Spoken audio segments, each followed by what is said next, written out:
Ça y est, le toit est terminé.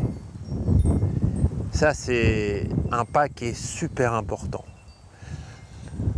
Quand on a mis les tuiles qui montent, il faut mettre le faîtage. La dernière vidéo, ça avait été super dur, je n'arrivais pas à terminer. Et je suis revenu de quelques jours au bord de mer. J'ai tout redéfait les tuiles. J'ai tracé des traits pour que ça tombe juste. Et j'ai fait comme j'aurais dû faire la première fois, mais je n'avais pas cette expérience. Et une fois que je l'ai fait, il a fallu couper avec la disqueuse les tuiles du haut pour qu'elle arrive juste en haut, jusqu'au faîtage, et au-dessus, poser les tuiles sur la rive de faîtage. La rive de faîtage, c'est un morceau de bois qui est surélevé, de telle sorte que les tuiles ne touchent pas, les tuiles de faîtage ne touchent pas la pente. Elles sont à 5 mm au-dessus.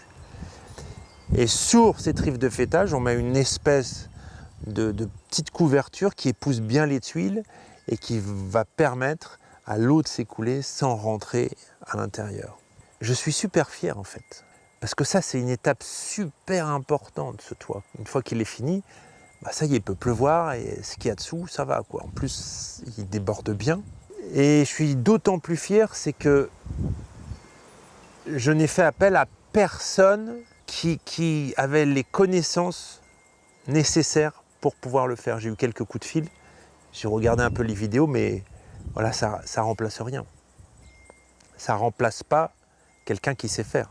Voilà, j'ai mis le closoir, cette espèce de petite couverture qui épouse les tuiles. Et même ça, qui est hyper simple, et comme c'est un nouveau matériel, faut s'adapter à ce nouveau matériel. C'est-à-dire que même quand les choses sont simples, quand c'est quelque chose de nouveau, ça présente une espèce de difficulté qui demande une adaptation. Et ça crée de plus en plus une capacité à prendre en charge des nouveaux matériaux, à s'adapter assez rapidement, à se mettre dans le coup, à avoir une espèce d'intelligence adaptative qui fait que on a les principes et on arrive à les appliquer plus rapidement. Devant une situation qu'on ne connaît pas, on va avoir des nouveaux réflexes, des essais, on va développer une créativité qu'on n'avait pas avant.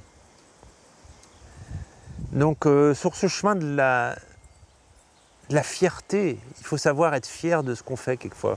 C'est important parce que si on n'est jamais fier de ce qu'on fait, on peut finir par se décourager. Donc juste zoomer un petit peu en se disant, ok, le toit, il y a plein de gens qui font des toits, il n'y a rien d'exceptionnel. Et à la fois, moi j'ai jamais fait ça. J'ai jamais construit de maison et j'ai discuté avec des bricoleurs qui n'ont pas pu m'aider parce qu'ils savaient faire plein de trucs, mais ils n'avaient jamais fait de toit.